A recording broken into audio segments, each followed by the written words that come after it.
Hello and welcome to episode 62 of Real Life Ghost Stories. How you do? First of all, Happy New Year! Woo! I hope you had a lovely, restful and peaceful Christmas break, whether or not you celebrate Christmas, and that you had a lovely New Year, and Happy New Year to everybody. We love you, we appreciate you, and we hope that all of your dreams come true for 2020. Yes, we do. We would like to thank our Patreon subscribers. Are you ready? I am ready, yep. We would like to thank Nicole Wall, Jessica Quinn, Mia, Anya Victoria, Maureen and Colin Dodd, Kaylee McConnell. McConnell. I think it's Connell. I don't actually know. Kaylee McConnell. Stacey Watson, Kirsten Kissler, Wayne Larson, Emma Mellencamp, Danielle Palmer. Melinda Hanish. Why have I got all the hard ones this You week? have got all the hard ones. Mikey Whitehead. Kenneth Fjellheim Johansson. That's not bad. I mean, I don't know if it's pronounced, No, but it's not probably bad. not, but... Amanda Harmon, Kerry Louise Coombs, Rebecca Abbott, Rachel Lawrence, Katie Ramsberg. and Hannah Rubery. Thank you so much. Thank you. We love you. And we appreciate you donating your hard-earned cash to our podcast. Yeah, so we our do. film review this week We watched a film. We watched a film. I've only just remembered. is Brightburn. Brightburn was released in 2019. It has 6.2 out of 10 on IMDb and 57% on Rotten Tomatoes. Would you like a synopsis? I would like a synopsis, yes. Tori and Kyle find a baby boy in a spaceship and adopt him as their own child, Brandon. However, after turning 12, Brandon learns that he has superpowers and begins to use them for sinister purposes. What were your thoughts on this film? I was very excited to watch it because I really wanted to see it because it felt like it was what might happen to Superman and if he was turned out to be a bit evil. Yeah, that's a good way of describing it. And I like the fact that it was very similar to the Superman story, only it just went a bit wrong for the parents. Yeah, I mean, it Like, went really, majorly wrong for the really parents. wrong for the parents.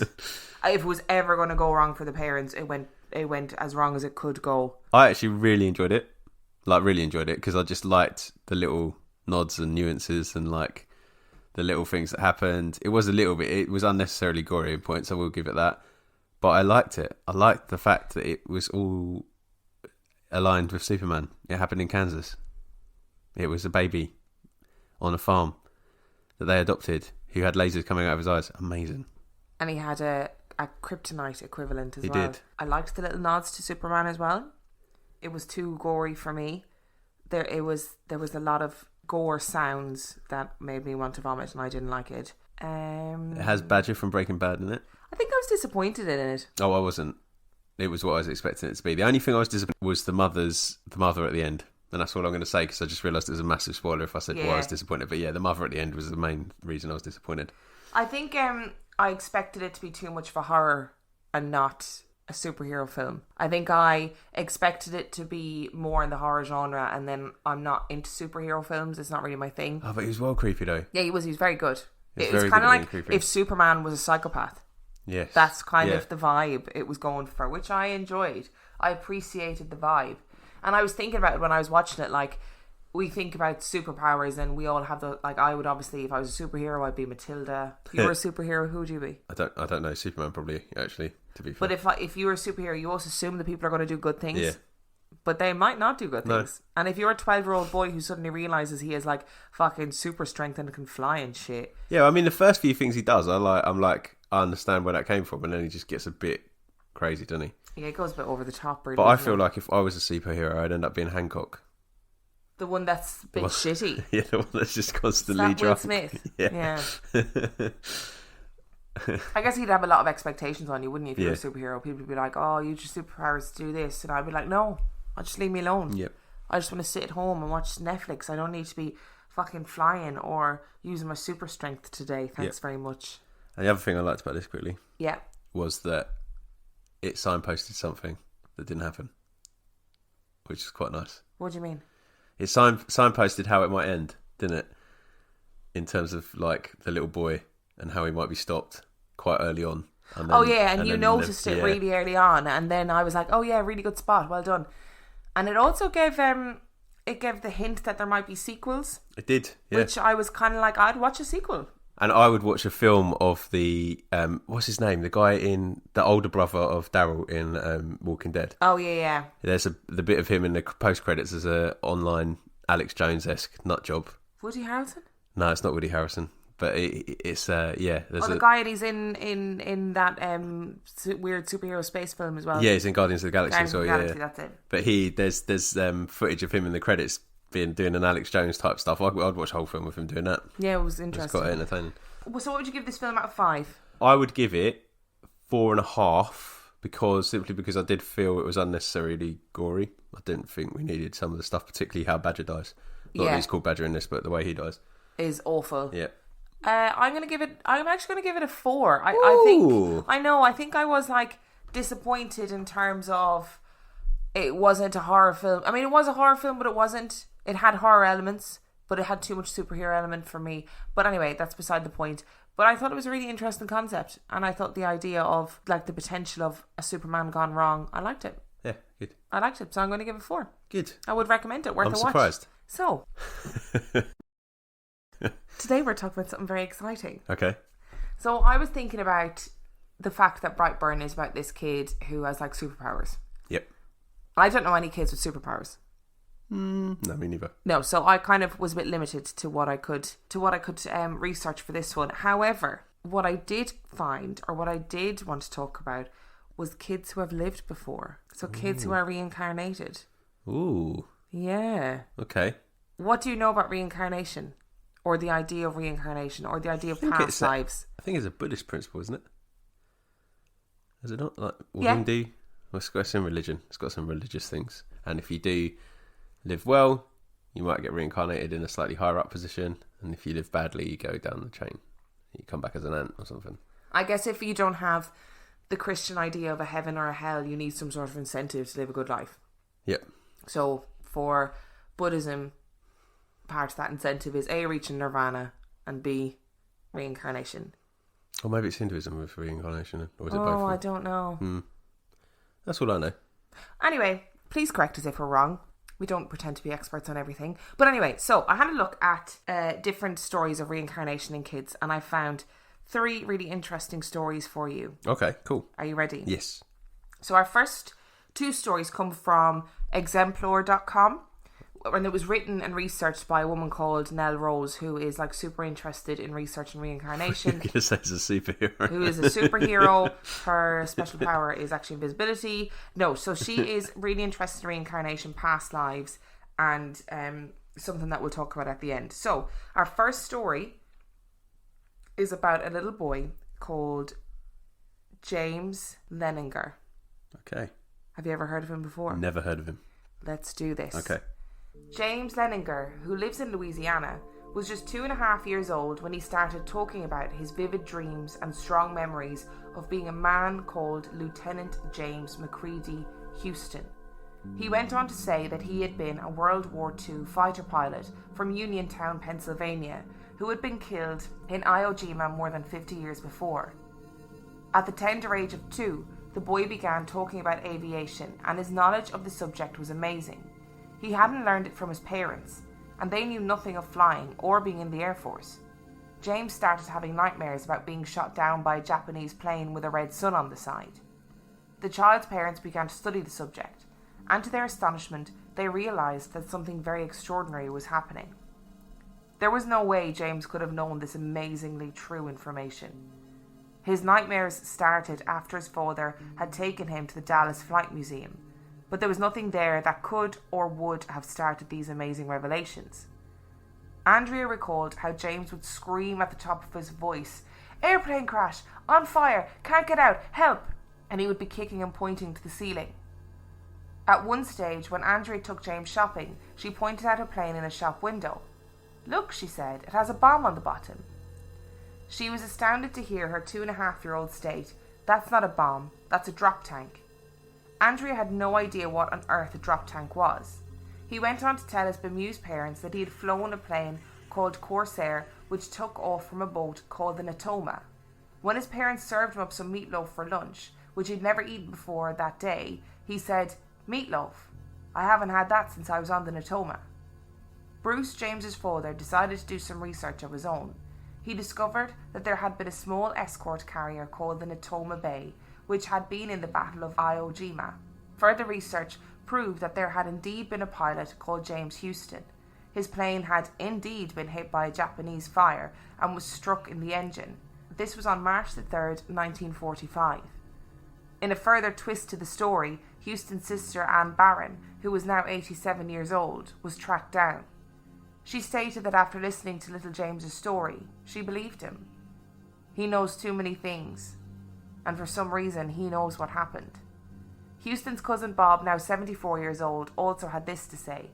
To me, it's amazing. Everything the boy has said is exactly the account told to James Houston's father and also my mother. There's no way this child could have known that.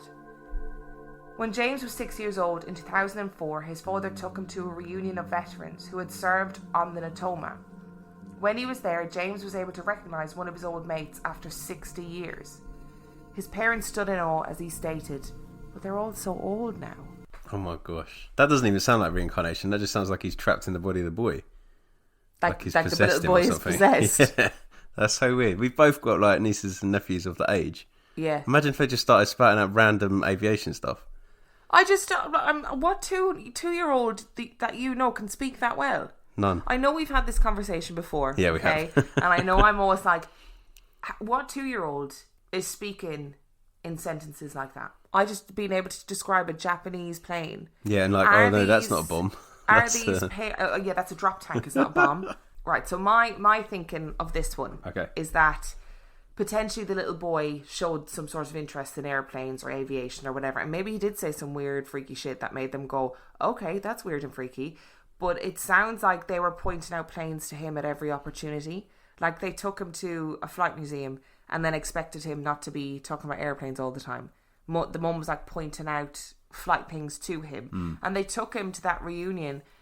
It sounds like with the expectation that he would go, I recognise some of these people. But he's 2, so he hasn't even got that cognitive ability to be able to go. You can't impression. You can't. Oh, he was 6 when he went to the thing, though, wasn't he? Yeah. Oh, that's slightly older, I guess. Maybe you're right.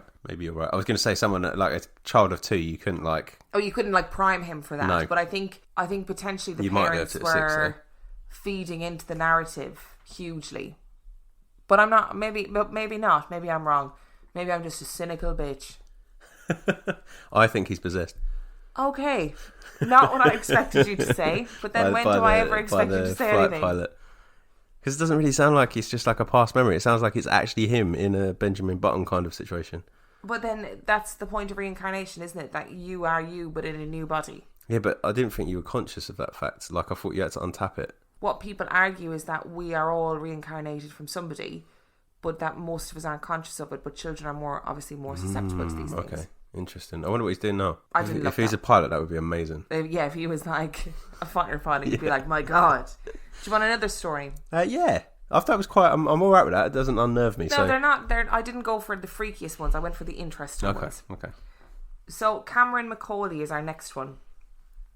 He has been telling his family about his previous life on the island of Barra, which is situated off the west coast of Scotland.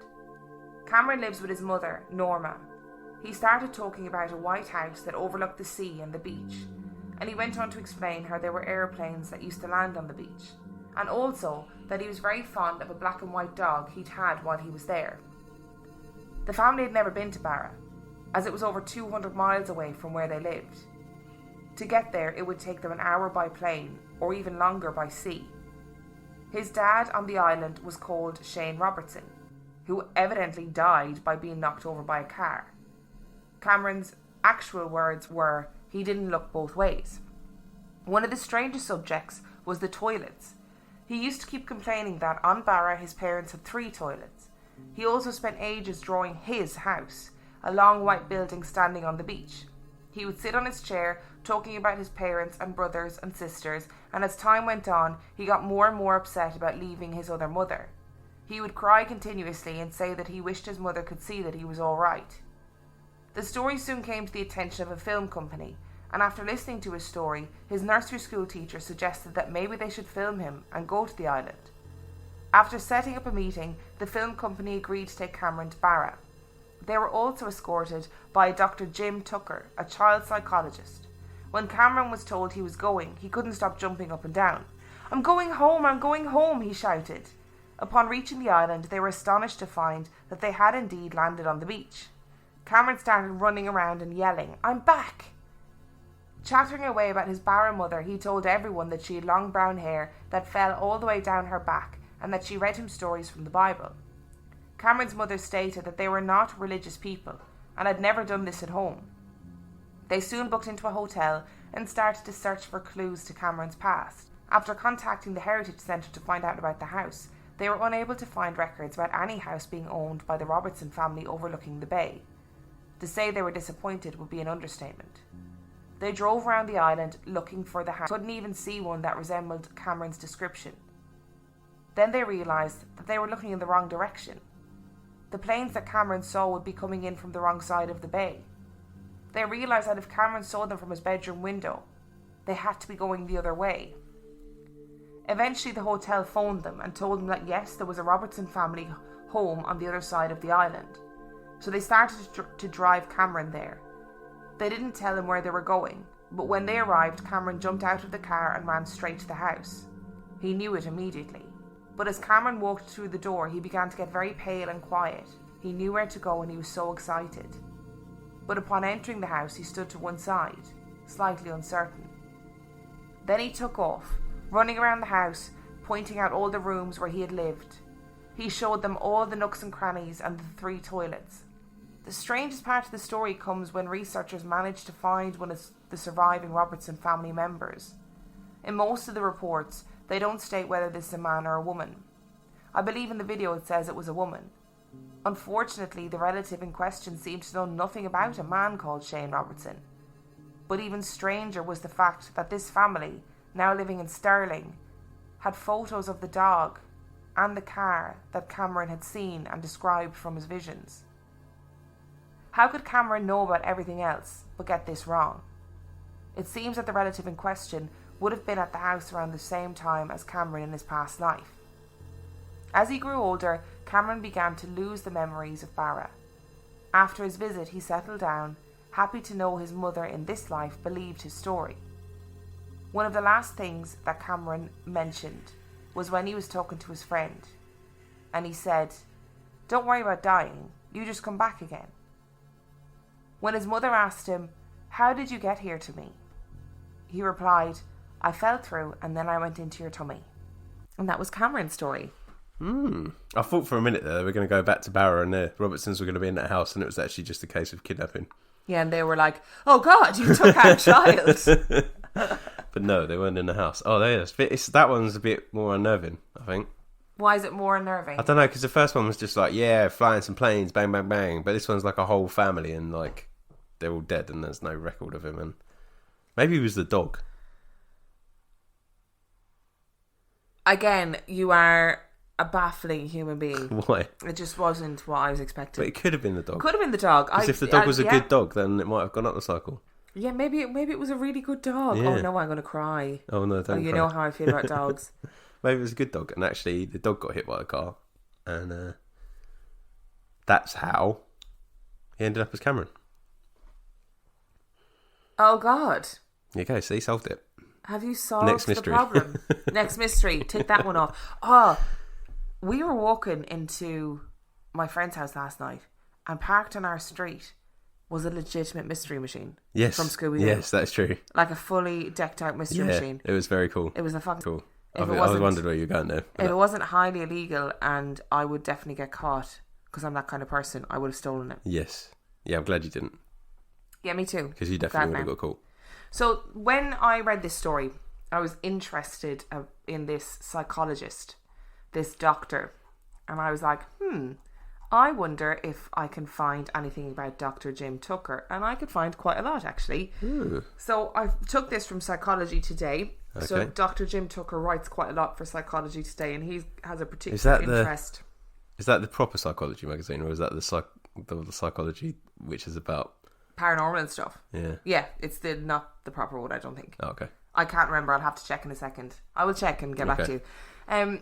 But he has done loads of research into past lives and reincarnation. Okay.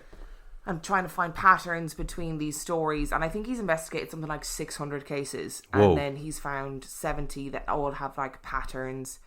Generally, by the time the kid reaches like the age of 6, they forget their memories, or they sort of settle into their like normal life. We got that with Cameron's story, didn't we? Because it kind of said, whereas we didn't get it with the first one. I think he's probably just grown into a fighter pilot. Yeah, so he's just didn't even need to train. No. He was like, I just fucking know what I'm doing, babe. Don't worry about it. So I'm going to read you one more story, and this story comes from this particular doctor. Okay. And he writes about this story about Ryan. Okay. Are you ready? Yeah. When Ryan was 4, he began directing imaginary movies. Shouts of action often echoed from his room. But the play became a concern for Ryan's parents when he began waking up in the middle of the night screaming and clutching his chest, saying he dreamed his heart exploded when he was in Hollywood. His mother asked his doctor about the episodes. Night terrors, the doctor said. He'll outgrow them.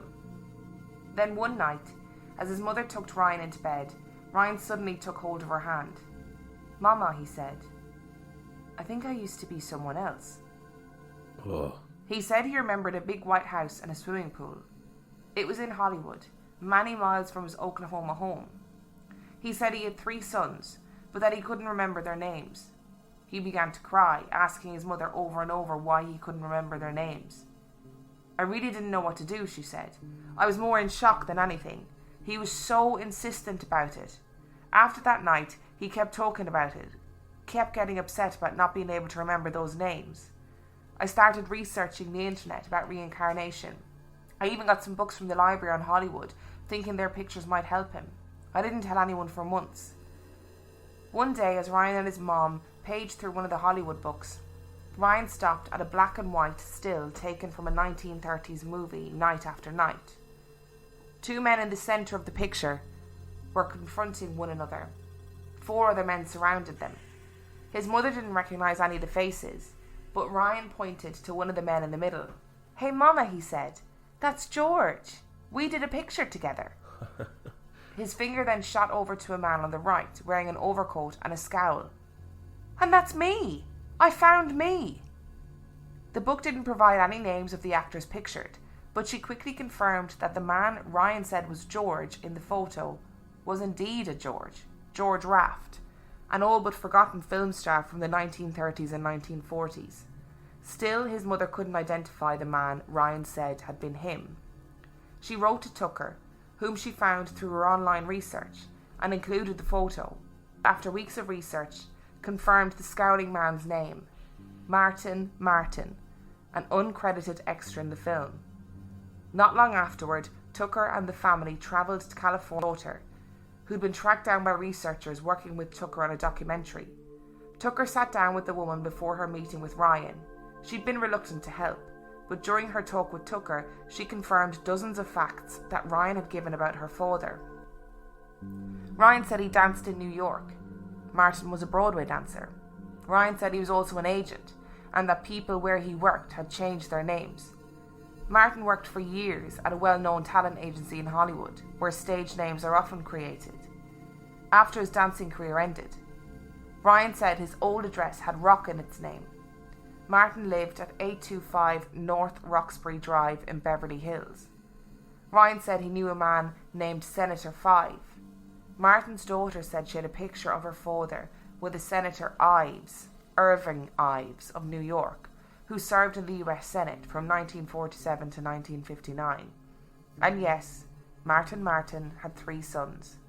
The daughter, of course, was able to tell Ryan their names. Was Martin's daughter Martina Martin? I'm going to say yes. Okay, good. That One, makes... Martin Jr., Martin. Yeah, Martin, I reckon. Yeah, that was a good one, wasn't it? I thought he was going to be a director, though, because he was making the movies rather than starring. Do you know what I mean? Like, when they were talking about him making the movies, but I guess he was just reliving what he was experiencing, or what he'd experienced on the set when he was playing. Yeah. Or maybe Martin always wanted to be a director. Maybe he did, and maybe he was really angry that he wasn't a director. And that's why he was scowling in the photo. The thing that strikes me about this is a child, like a 4-year-old, is so unlikely to know the word agent. Yeah, and also, if it takes a film archivist to work out who it is... Yeah, and he's like, that's me. Yeah, it's not going to be someone of public knowledge. It's so weird. It's such a weird thing. Do you think that those dreams that we have are some of our dreams, not all of them, but some of our dreams are like something we experienced in the past? I don't know. Because there's always a house I'm in, and I always really recognise it, but I've never been there. That gives me the heebie-jeebies. Why? Stuff like that freaks me out. Because it makes me think, like, what if in my next life, if reincarnation is real, or it's a thing, what if in my next life I'm just born into suffering and pain? And that really freaks me out.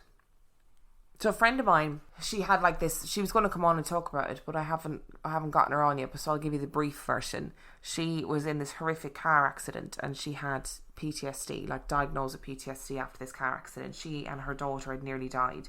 So she went for regression therapy to try and help her to face what happened to her and overcome it and try and move on from it. And in the regression therapy, she found out, I mean, I don't know how regression therapy works, so you know, this is why I'm giving you the paradigm version. But she 100% believes that she died in the Holocaust. Wow. Yeah, that she went into this regression therapy and she had, when she kind of came to or whatever, the therapist was like, oh my God. And the therapist was really shook. Yeah. And then she was like, well, what is it? What's happened? And the therapist kind of told her, or I don't know if they recorded it or whatever, but anyway, the therapist told her what had happened, and she was able to describe like minute details about her literally walking to the gas chamber. Oh. And that gave me the heebie-jeebies. I'd want my therapist who was doing this to record me, because I wouldn't believe anything they told me while I was under. No, me neither. I wouldn't believe so it I'd either. want to hear it myself saying it. But then kids they just say weird things, and I don't know if... Yeah, but not with the consistency that these stories have. Like, it's I they're know. not just random weird things. Like, it's just he covers his ears so he can't hear the voices. So I was at home over Christmas and I was with my nephews, and my eldest nephew's 5 and his little brother is 2. And the little brother was covering his ears and I thought I was being too loud. And I said, oh, am I being too loud for Ralphie? And Zach said, no, you're not being too loud for Ralphie. It's dark outside. And I said, well, what the fuck does that mean? Like, that's irrelevant. He doesn't fucking see with his ears. And then Zach was like, when it's dark outside, Ralphie can hear the people on the roof. And I used to hear the people on the roof too, and I used to be really frightened of them. And Ralphie's really frightened of them. So that's why he covers his ears. And I was like, oh God. Nope. Absolutely fucking not. So I just was like, okay. And I just moved on. I was like, I'm not even entertaining this. I'm not asking the question. And the really bizarre thing about that story is that Ralphie doesn't speak. Yeah. So I don't know. I was like, did he tell you that with his mind? Well, like, I feel like those two do communicate with a bit of telepathy, to be honest. They probably do. That's another story. They probably do. But yeah, it was like, it really freaked me out when he said that to me. And he was like really matter of fact. You know, the way kids are really serious about things. He was really serious, really matter of fact. And I was like, okay, well, I'm never asking questions about that ever again because I don't want to know. So I think if we had a kid, for example, and they were like, in my past life, I did this, or I had a mummy once, I'd be like, okay. Bye now. And I'd never ask them a question about it. I'd just be like, let's pretend this isn't happening and you'd be like, worse. You see that cupboard under the stairs? Bye. That's where you live now. Bye. You don't exist in I'll our push world some food anymore. under the gap. Are you 6 yet? No, you're not 6 yet. Therefore, you don't come out. So, but the thing with reincarnation, right? If everything's reincarnated, that means there's a finite number of souls. That'd blow your mind, doesn't it? Oh, no, see, it does actually, but it gives me such an existential crisis. I mean, it's quite a big finite number of souls if you take into account all the animals. Yeah, no, it gives me an existential crisis and I don't want to think about it. So what do you think? Do you think reincarnation is real? I don't know, to be honest with you. It's a bit more entertaining than going into the ground and being eaten by worms, isn't it? I mean, it is definitely more entertaining than that. But I do wonder if it's sort of, if part of it is parents who are just perpetuating it or encouraging it in a way without it, not in like a negative way, not in a kind of, I'm trying to make money or I'm trying to scam people. I don't mean it like that, but I think parents maybe get a bit wrapped up in the whole, what their children say has this definite meaning. Yeah. When actually maybe it doesn't. And maybe they hear more than their kid is actually saying as well. Yeah. Because I cannot fathom a child of that age saying all those things. And they're like, oh my God, Oh my God, he said it's not a bomb, it's a whatever Flotation it was. device. No, that It wasn't. wasn't a flotation. I don't Drop remember tank. what it was now. A drop tank. The guy, so this psychologist, He obviously does well enough out of it. clearly does very well out of it. But this is his area of research, and this is what he's fascinated with. And he put forward a theory or a suggestion that perhaps it is. So there is a suggestion that rats pass on trauma to their babies. Why are we talking about rats? I'm giving you an example. Can't we just say some animals? Some animals pass on trauma to their babies. Definitely not rats. It is rats. And he is wondering whether or not humans can do the same thing. So if you have a traumatic experience as a pregnant mother, is that imprinted on your child? Is there like a generational memory? Could be. That's a fucking weird thought, isn't it? The context of the memory is a bit weird. Yeah, the context of the I'm memory pretty is sure weird. the mum wasn't a fighter pilot in World War II. Well, you maybe in her, like, her reincarnated self was. See? Oh, so it's reincarnation by proxy. I know, right? That's really complicated. I know, this is like Inception. But that means the baby isn't reincarnated, so the baby is a new soul. Oh, God. Well, listen, I don't. Maybe he was reincarnated from a beetle. So he needed, maybe it was a really good beetle. I love the idea of a really good beetle. But what would a really good beetle do? Roll its tongue really round. Really round and really well. Yep. Yeah. Yep. No, but it's weird. It is weird. I think he's on the wrong track there. I'd quite like to talk to him though. Should we get him on? Who, the young fella? No, the doctor. Oh, the doctor. Yeah. I thought you meant the children. And I was No. like, oh no, I can't be bothered talking to them about this. The doctor, yeah, I'll message him. Thanks. I actually will. Yeah, I'll we message should. him and be like, come on, the podcast. But listen to our podcast first, because my co-host Danny's a bit of an idiot. Yeah, that's not what I'll say, but Oh. okay. But yeah, so that is his theory about reincarnation. I personally think that maybe these stories are embellished. Yeah, but what if it's like, what's that word? You know when ghosts aren't actually ghosts, they're just imprints. There's a word for it. What is it? Oh, I don't know. Residual energy. Yeah. What if the residual energy has just fallen on the child for a bit? It's like, yeah. Maybe. So maybe it's like residual memory. Oh, are you a doctor? I am are you a a doctor. psychologist? Yeah. Residual That's me. memory. Yeah. I should have called this episode Residual Memory. There you go, residual memory. That's what it is. Fuck, did I miss that chance? Yeah. No, it's weird though. I just, to be honest, these stories are fascinating because I don't know the kids. I can't picture them. But if it was a kid I know that started blurting this stuff out, I would be well freaked out. Yeah. I would not be able for it at all. No, I'd you just wouldn't. be like, I nope. just ignore it and you'd be freaking out. So I'd be shouting them down. we probably wouldn't Don't you talk about that anymore! it wouldn't be conducive to a healthy environment to allow the kids to explore. Mummy, Daddy's sitting in the corner rocking again. Would you like some reviews? Yeah, let's go for it. So we have a review from Nikki Ray, which says, binged it in about a week. Love this podcast. Emma and Dan are hilarious. The stories are well researched without being boring or too analytical. Well, don't say that after listening to this episode. Yeah, that's true. I was actually yelling during the Dear David because they made it so creepy. Love it, and I look forward to more episodes. We love that binge life. And the next review comes from Bilgo, and it's entitled Hooked. Just started listening and started from episode 1, Addictive. And finally, we've got Holly Rose 4644 who says scary, creepy, cool. Oh my god. Oh. If I had like Tinder, that would be my bio. Scary, creepy, really cool. I like it. This is so addictive. I binged all the episodes in a fortnight and now I need to become a Patreon to satiate my need for creepy stories. Dan and Emma are funny and have great chemistry and the film reviews are great. They watch crap horror so you don't have to. I mean, we do watch a lot of crap horror. We do watch almost to the point where now it's becoming quite predictable for us, isn't it? We're Yeah, I like, said there's that today. trope coming. I said that today. I was like, I think we've watched too many horror films at this stage. Maybe we Which should is watch sad. children's movies instead. I mean, they're also horrific. Yeah, no, they are. They're very, very horrific. So yeah, thank you for leaving reviews. If you want to help out the podcast, please do go and leave us a review on Apple Podcasts. It lets people see that when they come across the podcast that there's other people that have left good reviews and then they go, hey, I'm going to listen to this podcast. Then we take over the podcasting world. And I really like reading them as well. I like hearing what people say about it. It's quite fun, Particularly like isn't it? listening to all them people, reading about all them people that binge it all in one go. Binge it. Dan is very much a binger as well. So he's in your... It's all the drugs that he binges. Slander. So if you enjoyed this week's episode... Give us a follow on Twitter at Real Ghost Pod. Thanks very much. Well done. Do follow us on Twitter at Real Ghost Pod.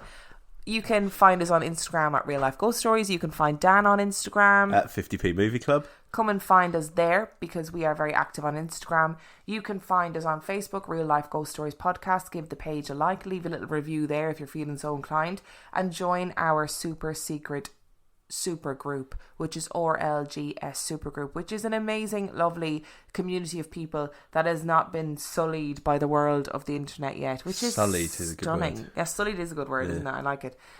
And if you want to send us a story, please send your story to reallifeghoststoriespodcast@gmail.com. And Patreon. if you want to support us with some of your cash money, you can do so on patreon.com/Real Life Ghost Stories, where for $5 a month you get an extra episode a week, and for $2 a month you get the back catalogue of 50p Movie Club and the new series of 50p Movie Club with Dave Keane. So I would just like to say thank you so much again. I know I said it at the top of the episode, and I'm going to say it again. This year has been mental for us. Very mental. Very mental. Very mental. Experimental. Super mental. No, that's not an word. No. But in terms of podcasting, it's been crazy. We've started a podcast from nothing and built it up into something. I don't know what that something is yet. You guys, you gorgeous little community of wonderful people. And it's amazing. So thank you. And we love you, and this has been a weird little journey, and we love it, and it's crazy, and I wouldn't change it for the world. Happy New Year. Happy New Year, and we shall see you next week. Bye.